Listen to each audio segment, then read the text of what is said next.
la primera parte del título de la conferencia es Cuando los dinosaurios dominaban la Tierra, que es obviamente, pues muchos de vosotros conoceréis, es una película conocida de dinosaurios de los años 70, y está aquí más que nada, aparte de que es inspirador de parte del título, porque es una película que sugirió en su tiempo una hipótesis interesante, que algunos dinosaurios eran trogloditas o cavernícolas, como estos ceratopsios, ¿no? Con lo cual es una hipótesis que la paleontología nunca ha podido contrastar, y además yo creo que un bicho de estos con esos cuernazos sería difícil vivir en una cueva, ¿no? Tendría que estar bastante... Bueno, en cualquier caso, ahí está la película. Paso a la siguiente, por favor. Tanto Diego como Juan Carlos, los dos anteriores conferenciantes, hicieron algo que obviamente es de obligado cumplimiento, según mi criterio, y es situarnos en el tiempo, ¿no? De manera que el número 1 que veis ahí es la primera conferencia del Ediacárico y de la explosión cámbrica de Diego. El número 2 son los mares paleozoicos que hizo Juan Carlos.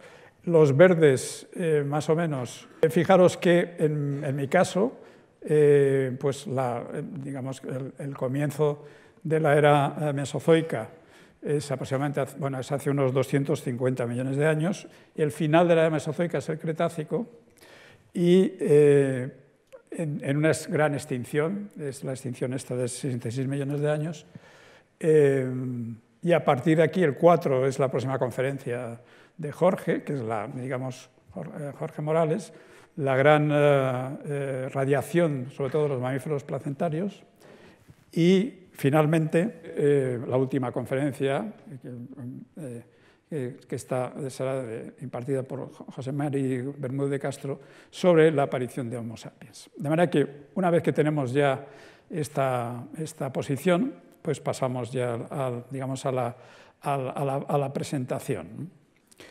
Y la presentación, yo he querido marcar cinco puntos principales, darle el primero. El primer punto es, por supuesto, que es un dinosaurio. El segundo, la diversidad y diferentes formas de vida. El tercero, el origen de las aves, que vamos a ver que tiene que ver mucho con los dinosaurios.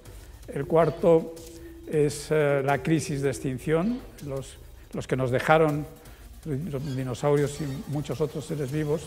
Y la última es la quinta, digamos, las hipótesis explicativas. Pasamos a diapositiva. Y a la primera pregunta, ¿qué es un dinosaurio? Una de las maneras más directas de contestar la pregunta es incluir o definir dónde están los dinosaurios, digamos, en el árbol de la vida, ¿no? Este es un árbol de la vida reducido, tiene un sentido obviamente darwinista, pero claro, está hecho con metodología moderna, es lo que se llama un cladograma, digamos una hipótesis de relaciones de parentesco, pero en cualquier caso lo que sí está claro es que los principales linajes de vertebrados terrestres son dos. Por una parte, los sinápsidos, de los que nos hablará Jorge la próxima conferencia, que dan lugar a los mamíferos, y por otra parte, los reptiles, ¿no? Los reptiles, a su vez, se dividen digamos, en varios linajes grandes, e incluyen los lagartos, que a su vez están emparentados con otro gran linaje que se llama los arcosaurios, ¿no? Y dentro de los arcosaurios hay dos linajes principales, uno que es el de los cocodrilos, y por fin están los dinosaurios. En definitiva, la conclusión de esta diapositiva más evidente es que los dinosaurios están estrechamente emparentados con los cocodrilos. Pasa a la siguiente. Bien, de manera que lo que vamos a ver ahora es un vídeo que hicimos un colega y yo, Francisco Ortega y yo, que hicimos para el Museo del Jurásico de Asturias. Y esto que veis aquí es una foto mía. Yo tengo un blog de fotografía paleontológica y colgué esta foto hace algunas semanas.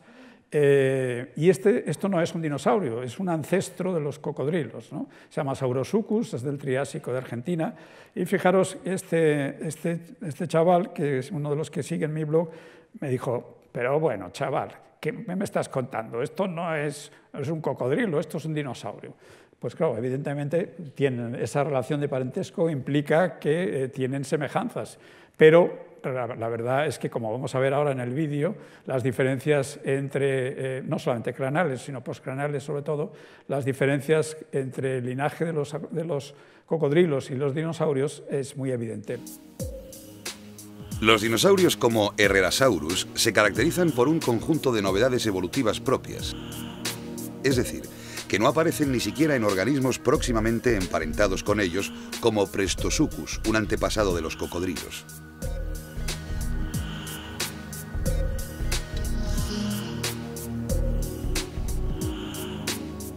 Algunas de estas novedades evolutivas presentes en los dinosaurios, como Herrerasaurus, es tener una mano dotada con 3 dedos, mientras en el reptil no dinosaurio, Prestosuchus, la mano continúa teniendo un número primitivo de dedos, es decir, 5.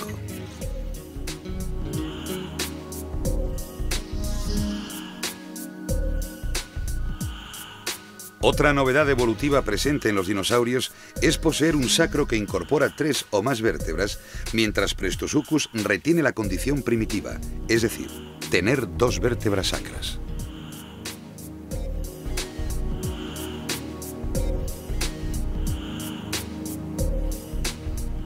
La región del esqueleto de la cadera en la que se articula la cabeza del fémur, es decir, el acetábulo, está perforado en los dinosaurios permitiendo una mejor articulación del hueso de la pierna. La condición primitiva en formas como Prestosuchus consiste en tener un acetábulo no perforado.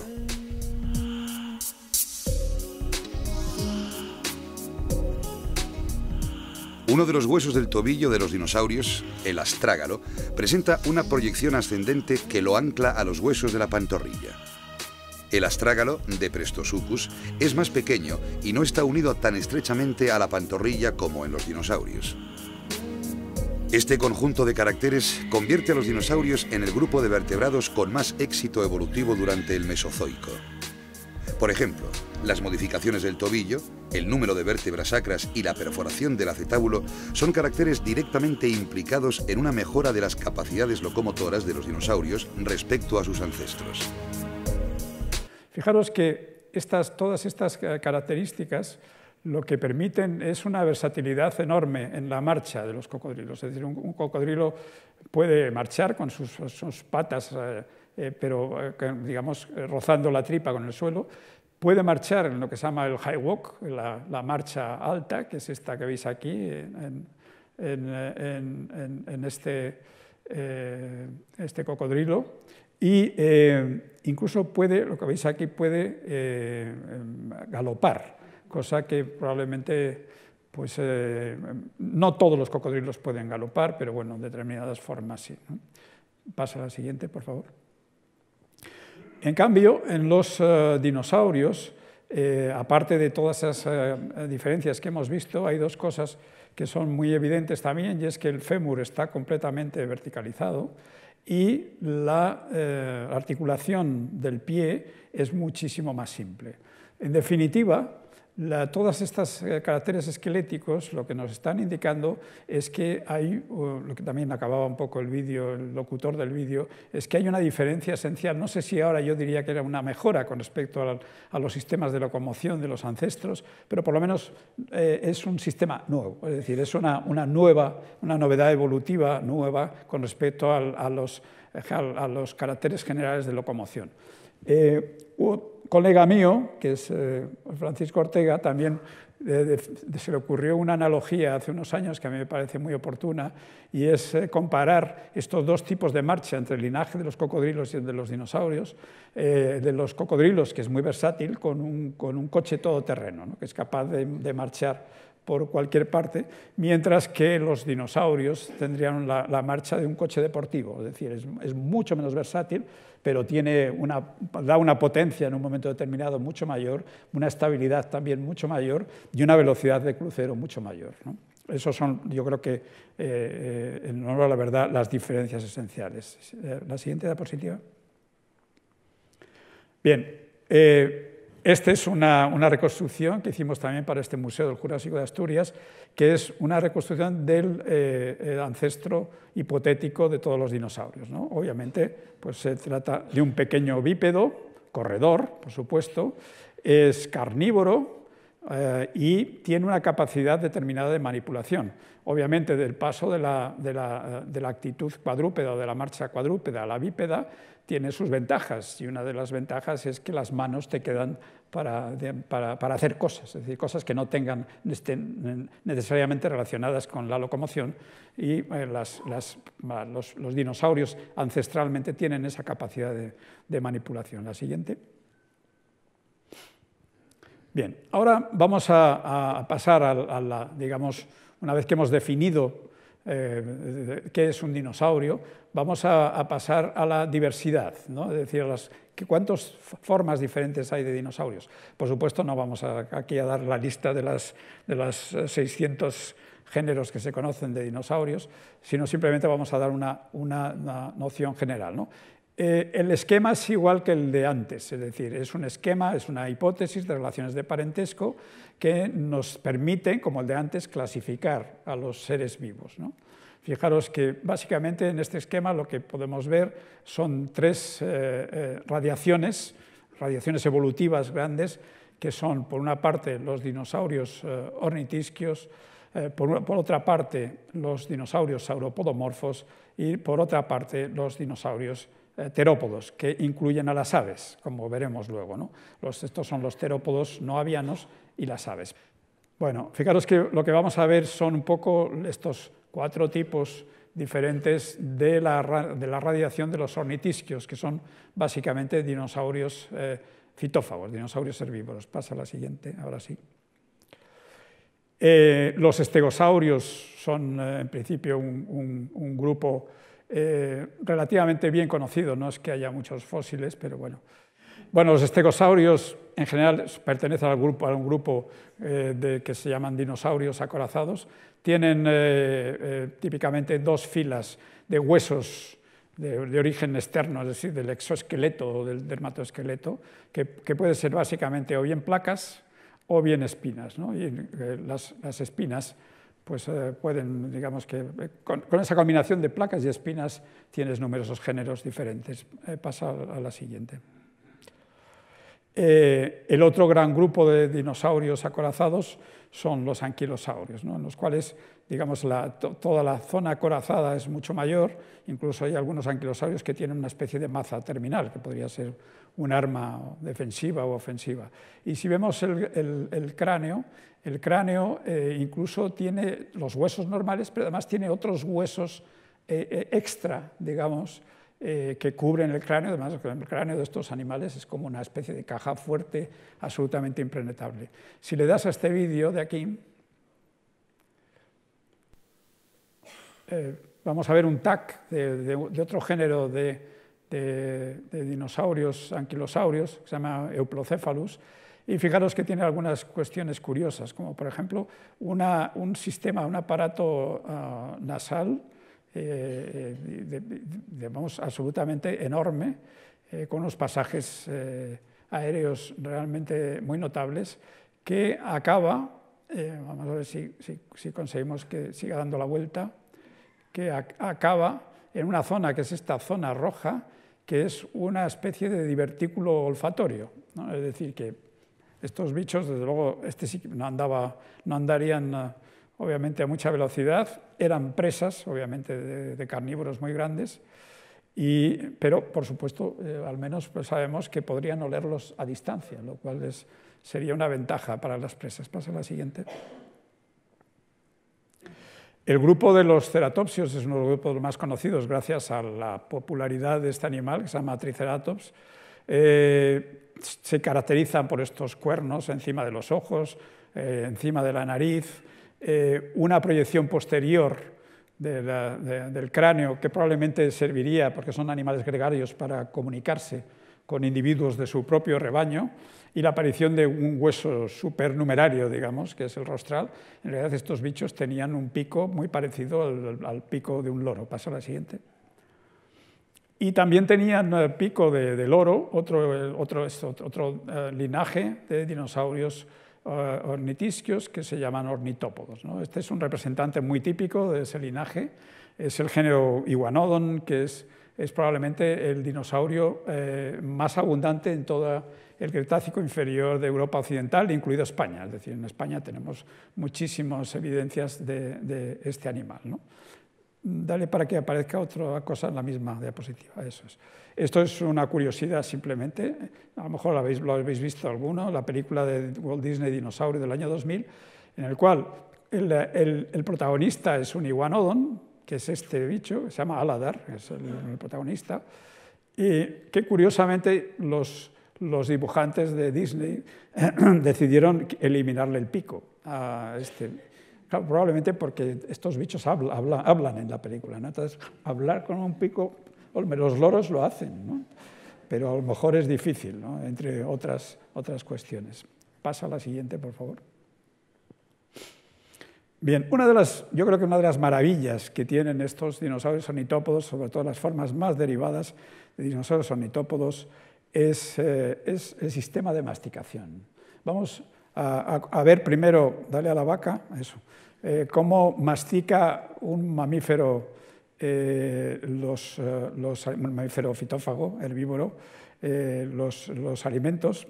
Fijaros que el sistema de masticación es completamente diferente y lo que hace es que al subir la mandíbula inferior desplaza a la mandíbula superior, ¿no? Estos dos huesos que son los maxilares y los yugales, ¿no?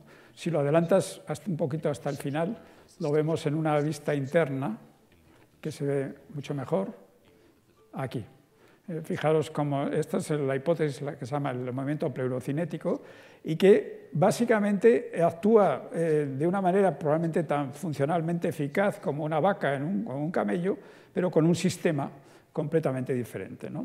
Cosa que es común en la evolución, ¿no? Es decir, son procesos convergentes. Esta es una convergencia un pelín, que se pasa un pelín del fenómeno en sí mismo, pero realmente es lo que se trata, es de masticar materiales vegetales y triturarlos al tamaño más pequeño posible para que sea más fácil digerirlos. Pues en ese sentido, estos dinosaurios son muy parecidos, o digamos, por lo menos en estas habilidades masticatorias, digamos, a formas tan avanzadas, en ese sentido también, como una vaca o un camello, o formas de ese tipo. Pasa a la siguiente, por favor.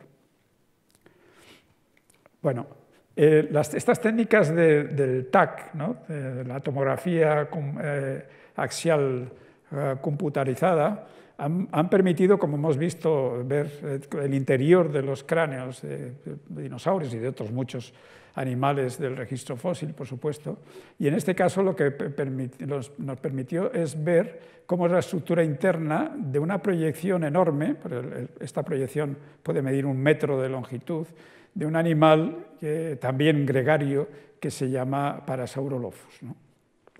Y se vio que esta estructura tiene una estructura laberíntica tremenda y además virtualmente también se hizo pasar un sonido, o se generó un sonido, porque creemos que este tipo de estructuras funcionan como amplificadores de sonido, ¿no? Lo cual es muy importante. Bien, esto que estamos oyendo es el resultado de esa simulación virtual de amplificación del sonido por esta trompa, ¿no? Por esta...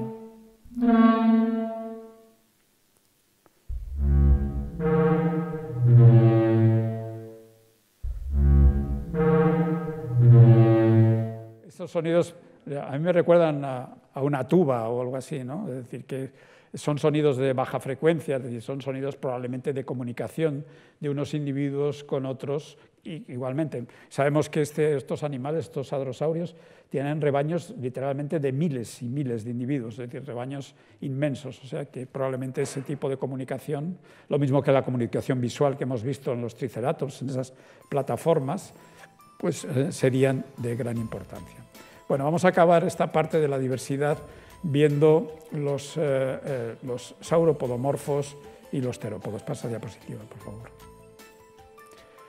Los sauropodomorfos tienen las formas más primitivas, pertenecen al grupo de los prosaurópodos, que es un animal que, digamos, que responde a las expectativas evolutivas, ¿no? Es decir, es una forma todavía bípeda, de relativamente pequeño tamaño, que tiene algunas características, digamos así, entre comillas, intermedias, entre un saurópodo y un terópodo. Pasa a la siguiente.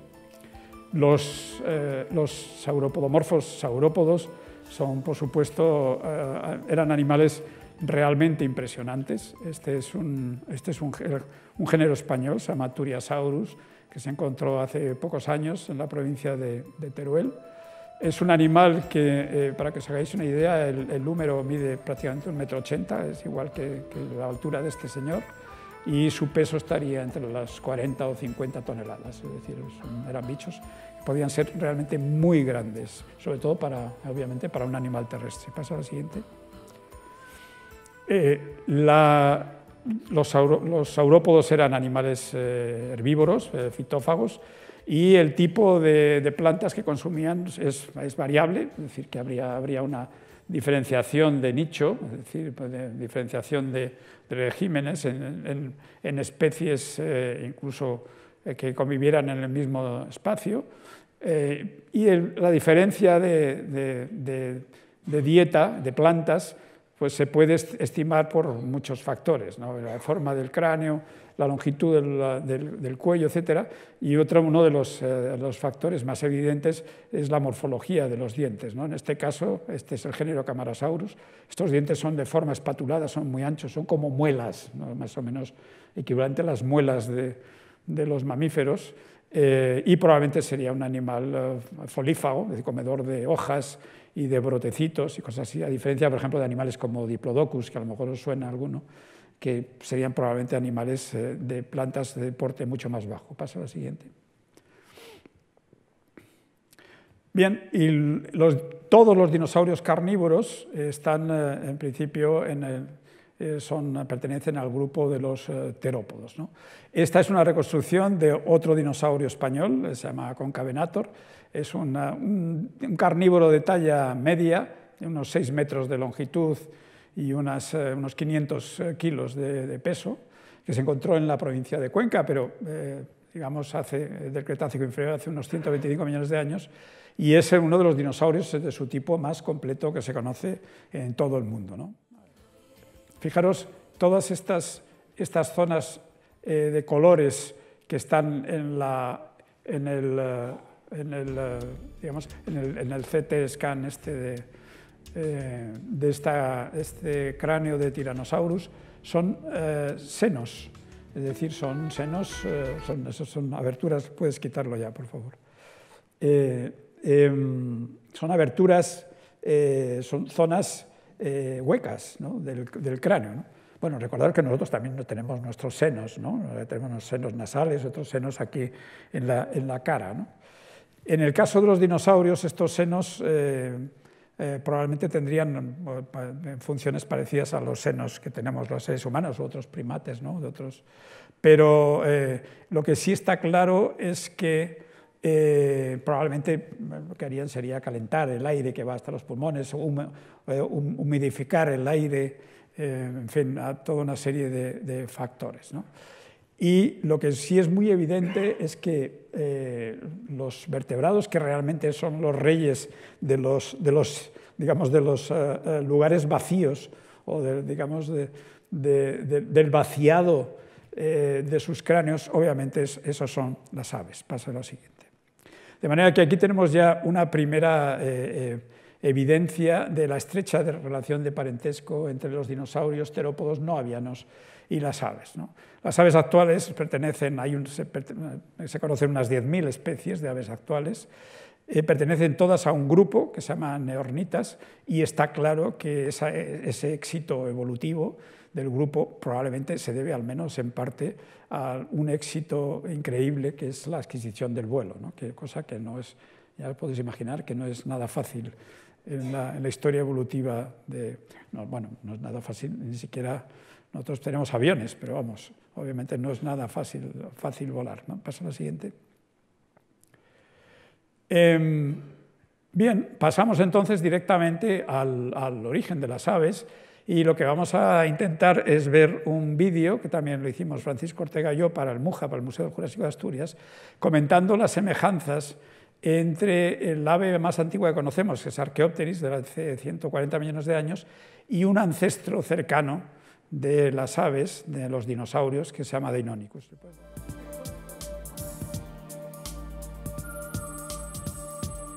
En los últimos años se ha alcanzado un amplio consenso sobre que las aves son realmente un grupo especializado de dinosaurios. Esta hipótesis se basa fundamentalmente en que el esqueleto de las aves primitivas como Archaeopteryx comparte muchas novedades evolutivas con determinados dinosaurios como Deinonychus. Ambos organismos comparten el alargamiento de la extremidad anterior, que pasa de ser unas protoalas en los dinosaurios no avianos, como Deinonychus, a unas alas voladoras, como en Archaeopteryx.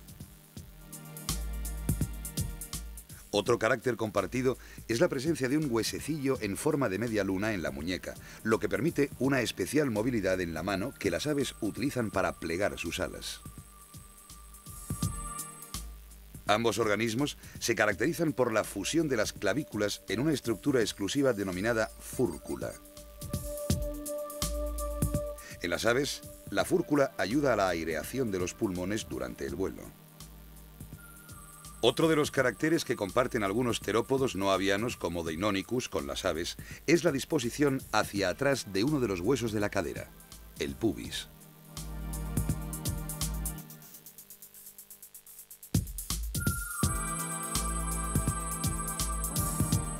Este conjunto de semejanzas son las bases para considerar una relación de parentesco cercana entre estos dos grupos. Obviamente hemos visto toda una serie de semejanzas esqueléticas.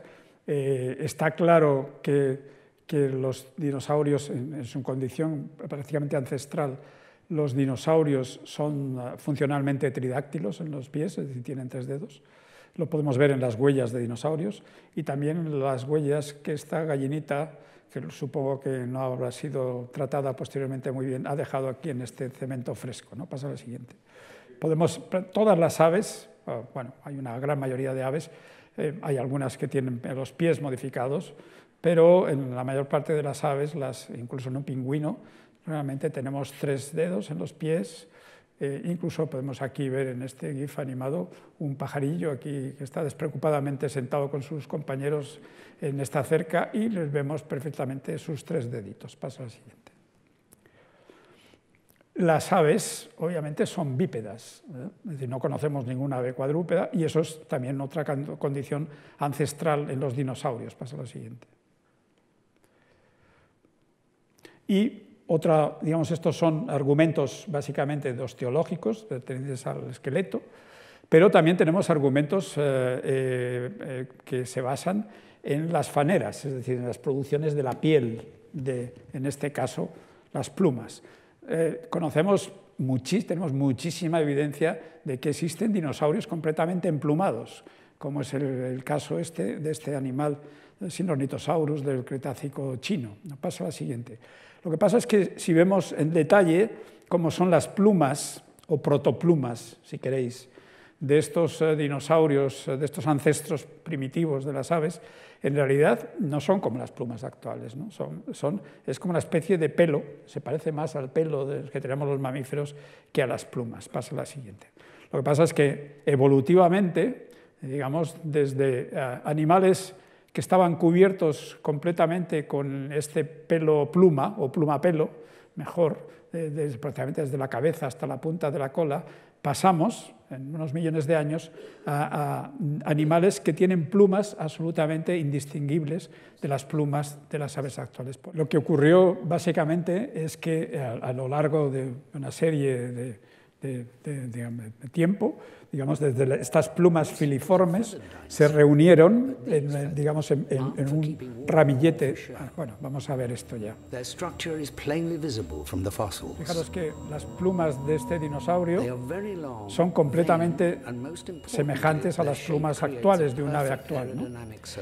Y además tienen características aerodinámicas, lo cual es muy importante, ¿no? Bueno, otra característica de este dinosaurio es que tiene 4 alas, ¿no? Tiene plumas también muy avanzadas en las extremidades posteriores, de manera que todo parece indicar que este Microraptor, este dinosaurio del Cretácico chino, sería capaz de volar, por lo menos de realizar un vuelo, aunque un vuelo planeado, probablemente no un vuelo batido, pero sí un vuelo planeado. Pasamos a la siguiente diapositiva. Bien, ¿qué conclusión podemos sacar de todo este asunto? Pues podemos sacar 3 conclusiones. Primero, que las plumas son anteriores al vuelo y a las propias aves, ¿no? Segundo, las aves son dinosaurios especializados en el vuelo. Tercero, las aves son los únicos dinosaurios actuales. De manera que, ¿qué pasó? Algo tuvo que pasar para que realmente desaparecieran esa enorme diversidad de dinosaurios no avianos. Y eso es lo que vamos a intentar contar lo más rápidamente posible en la próxima diapositiva, por favor. Bien, hace 66 millones de años realmente hubo una crisis biótica de proporciones increíbles, aunque no fue la más, digamos, la que más formas vivas extinguió, pero fue una crisis biótica importante. Se conoce como la crisis KT o KPG, o la crisis del Cretácico superior o crisis finicretácica.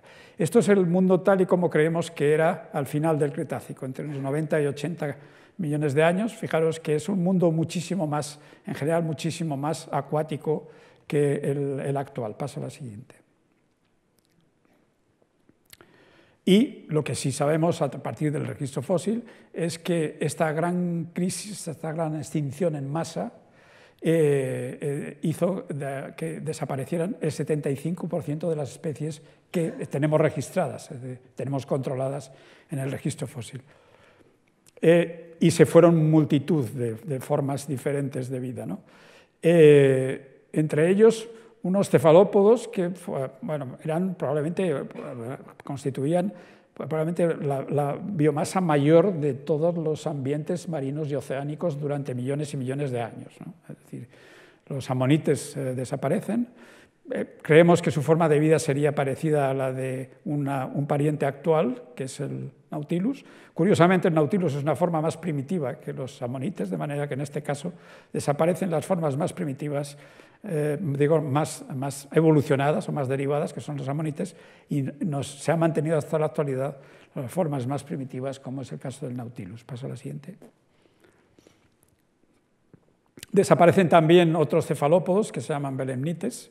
Están emparentados con los calamares. Lo que pasa es que tienen un endoesqueleto, un esqueleto interno mucho más duro. Esto es un fósil. Este es un fósil, el fósil normal que se encuentra de un belemnites en el campo. Normalmente es un rostro de calcita muy duro.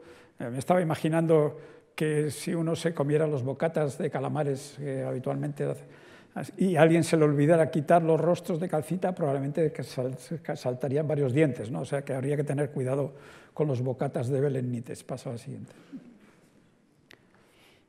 Desaparece también otro icono de esta extinción. Son unos bivalvos muy especializados que se llaman rudistas, en los cuales, sabéis que los bivalvos, como las almejas, por ejemplo, los mejillones, tienen 2 valvas, dos conchas, y en este caso los rudistas son súper especializados, tienen una de las valvas es cónica y la otra es plana, opercular, y se caracterizan porque generaron multitud de bioconstrucciones marinas, es decir, arrecifes, sobre todo durante el Cretácico, especialmente en el Cretácico superior, ¿no? Los hay por todo el mundo, además son enormes, son kilométricas a veces, y de espesores tremendos, arrecifes singulares enormes, pero desaparecieron todos al final del Cretácico. Paso a la siguiente. Y dentro de los vertebrados tetrápodos, estos que volvieron al agua, pues obviamente existen depredadores increíblemente diversos en tamaños y en formas también, que son los plesiosaurios, que son animales básicamente comedores de peces y probablemente también cefalópodos o cualquier otra cosa, probablemente que se les pusiera por delante. Pasa a lo siguiente. Desaparecen también los mosasaurios, que son también grandes reptiles depredadores del Cretácico superior, ¿no? Esto que veis aquí es un mosasaurio de esta película del mundo jurásico. Obviamente los mosasaurios que conocemos no tienen el tamaño que les da Hollywood, ¿no? Pero hay mosasaurios incluso de 12, 14 metros, es decir, ya de tamaños respetables. Pasa a la siguiente. Desaparecen también un grupo emparentado, especialmente emparentado con los dinosaurios, que son los pterosaurios o lagartos voladores o saurios voladores. Volviendo a la película de antes, fijaros también las licencias de Hollywood. Esto es un pterosaurio, pues probablemente de unos 3 o 4 metros de envergadura, que se lleva a velocidad cero, un peso, que es esta señorita, perdón por llamarla peso, que tendría probablemente entre 50 o 60 kilos. Eso es probablemente materialmente imposible, ¿no? A velocidad cero este bicho no podría hacer eso con toda probabilidad. Pero bueno, Hollywood obviamente tiene derecho a hacer lo que le dé la gana, por supuesto, con sus bichos. Pasa a la siguiente. Y por supuesto desaparecen la mayor parte de los dinosaurios, ¿no? Pero recordaros que no todos los dinosaurios desaparecen, es decir, todas las aves son dinosaurios y los dinosaurios se mantienen en la naturaleza actual. Paso a la siguiente. Bien, y el penúltimo punto, ¿cuáles son las hipótesis explicativas de este fenómeno? Pasa a la siguiente. Vamos a hacer un repaso rápido. Bueno, esta no me resisto a contarla, porque esta es yo creo que es una de las primeras hipótesis de la extinción de los dinosaurios que se plantearon desde el punto de vista de los naturalistas, del científico. Este que veis aquí, este señor se llama Richard Owen, es el autor de la palabra dinosaurio, y en 1842 propuso que los dinosaurios desaparecieron porque Dios, era un creacionista, claro, Dios había puesto a los dinosaurios en el Mesozoico, porque en el Mesozoico había, en principio, poco oxígeno. Pero cuando creó a los mamíferos, a partir del final del Cretácico, aumentó el oxígeno, o un poquito antes, y los dinosaurios, que eran reptiles, fueron metabólicamente aniquilados, ¿no? Esto parece mentira, un hombre tan sumamente inteligente con un razonamiento circular, ¿no? Existió oxígeno, sabemos que existió oxígeno porque los dinosaurios desaparecieron, y desaparecieron porque obviamente aumentó el oxígeno, ¿no? Algo así, casi literalmente. Paso a la siguiente. A comienzos del siglo XX, los dinosaurios se consideraban como bichos raros, bichos gigantescos, con las estructuras no adaptativas, en el sentido darwiniano ya del término, y esa inadaptabilidad o inadaptación finalmente los condujo a la extinción. Paso a la siguiente. En la primera mitad del siglo XX, famosos paleontólogos como este hombre, Barnum Brown, probablemente el hombre que más dinosaurios ha excavado en la historia de la paleontología, excavando en un lugar de Wyoming que se llama Howe Ranch, encontró miles de huesos y atribuyó esta acumulación de huesos a un periodo de sequía con muchas charcas, etc., ¿no? Entonces, esa explicación local fue utilizada de nuevo por el cine, en este caso por la película Fantasía de Walt Disney de 1940, para explicar en términos globales la extinción de los dinosaurios, cosa que obviamente el señor Brown no estuvo de acuerdo para nada. Paso a la siguiente. Propuestas absolutamente demenciales son cosas como plagas mundiales de orugas que se comían todas las hojas y todo, y no dejaban comida para los dinosaurios fitófagos. Pasa a la siguiente. O una todavía más divertida, bueno, no sé cómo llamarla, y es que los mamíferos primitivos que vivían con los dinosaurios se comían los huevos, las puestas de los dinosaurios, ¿no? Obviamente no tenemos ninguna evidencia ni de esta anterior ni de otra. Y si tenemos aquí alguna evidencia de relaciones tróficas entre mamíferos y dinosaurios no avianos, es justamente al contrario. Tenemos evidencias de que al menos algunos mamíferos se comían crías de dinosaurios, ¿no? Pero obviamente eso no sería suficiente para extinguirlos, seguro. Te paso a la siguiente. A mí esta me parece especialmente divertida. Este es de un oftalmólogo en 1982, que se llama un británico, se llama Croft. Croft lo que decía es que nosotros tenemos en la córnea y en el cristalino una proteína que nosotros y las aves, ¿no? Tenemos mamíferos y aves, una proteína que nos protege de determinada radiación solar, ¿no? Y que los dinosaurios no tendrían esa proteína y que, por lo tanto, murieron de cataratas directamente, ¿no? Y además explica todas estas zonas más anchas por encima de los ojos de algunos dinosaurios como viseras, viseras para evitar el sol directamente. Paso al siguiente. Bueno, para acabar con todo este asunto, casi, lo que a mí me parece también sorprendente es que hubo una época, en los finales de los 60 y comienzos de los 70, que prácticamente cualquier área de la ciencia tenía su hipótesis de extinción propia, ¿no? Este es un chiste en el que veis lo que se dice es T.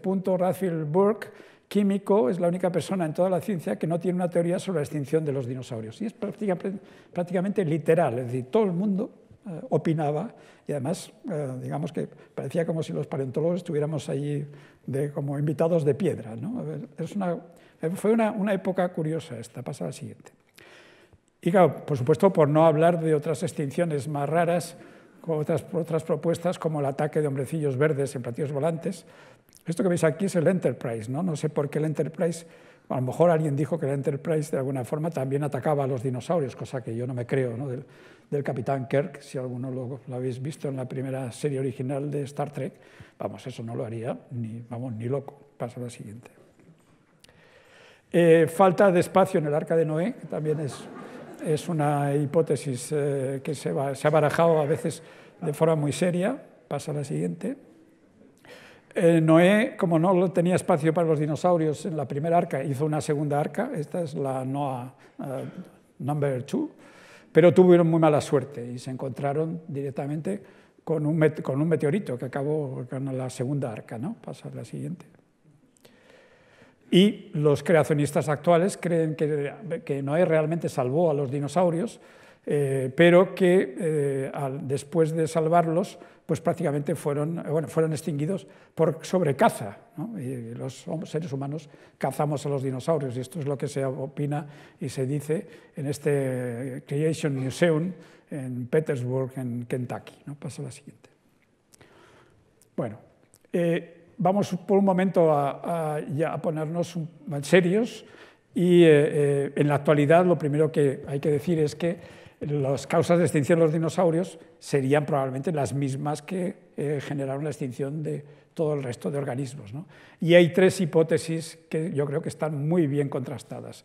La hipótesis de la caída de un meteorito, el vulcanismo, fenómenos de vulcanismo tremendos y cambios eustáticos, es decir, cambios en los niveles de mares y océanos. Paso a la siguiente.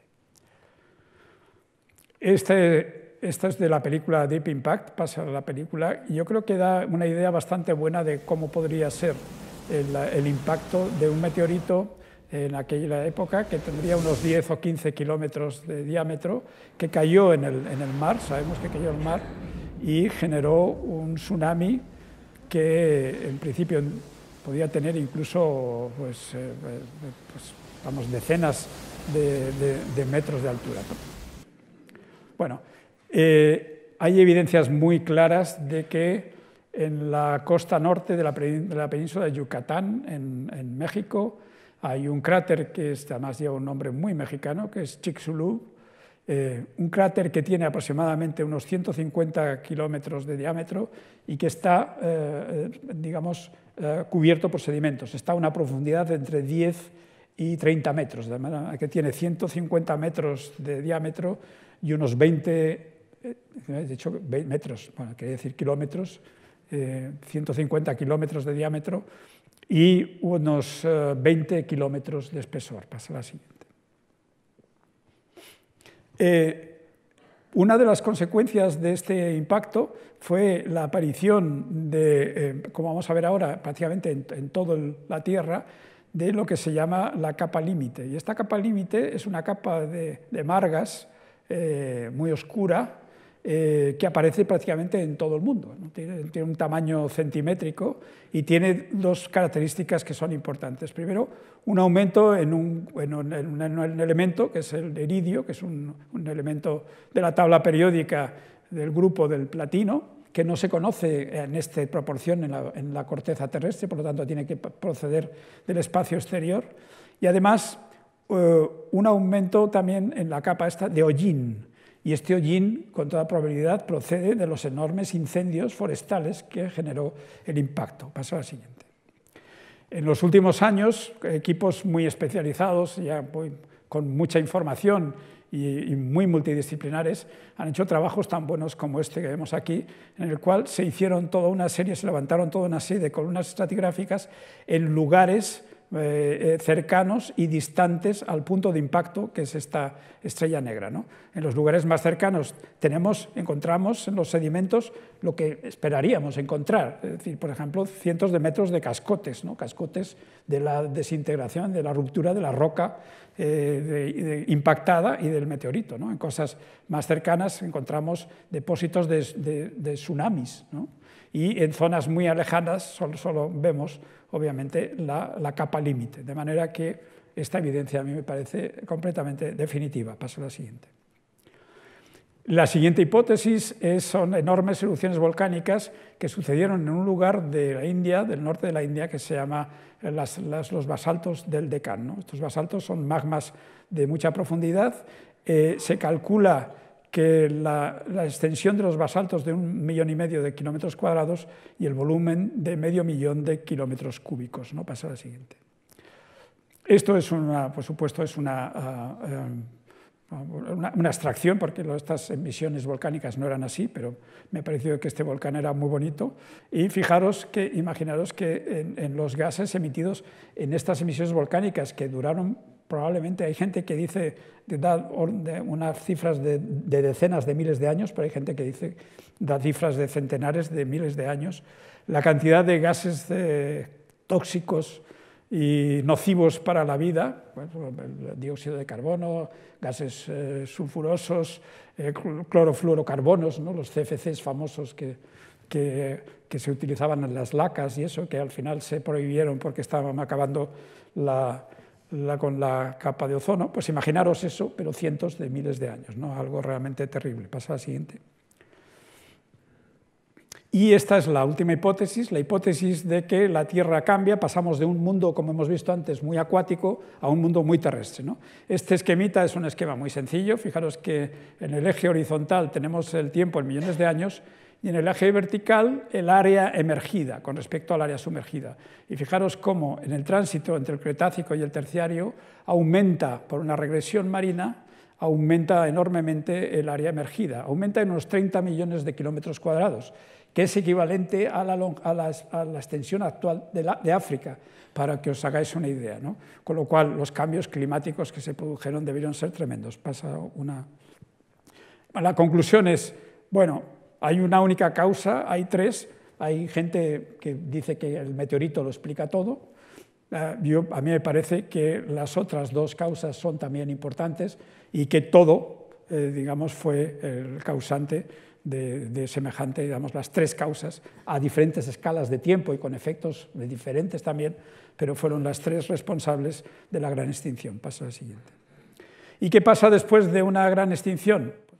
Lo que pasó fue una enorme diversificación de los dinosaurios que lograron atravesar esta gran crisis, que son las aves, y también una enorme diversificación de los mamíferos placentarios. Y ya para acabar, unas diapositivas finales. Fijaros que algo que pasó después también es que los dinosaurios se han hecho súper populares, ¿no? Es decir, que la dinomanía es algo realmente notable. Fijaros que esto es un anuncio. Me creía el rey del mundo. Podía salir por esa puerta y cundía el pánico. Eso te hace sentir vivo. Crees que las cosas nunca cambiarán y de repente un día, ¡pum!, 25 millones de reproducciones en 2 días. Yo, el que fue el tiranosaurio rey. Bueno, me convertí en el hazmerreír. Perdí las ganas de vivir. Ya no quería ni salir. Mis amigos intentaban ayudarme, me decían que hiciera deporte, ya sabes, cuerpo sano, mente sana. Pero eso no era lo mío. Solo quería quedarme en la cama. Pero un día, caminando por la calle, ahí estaba.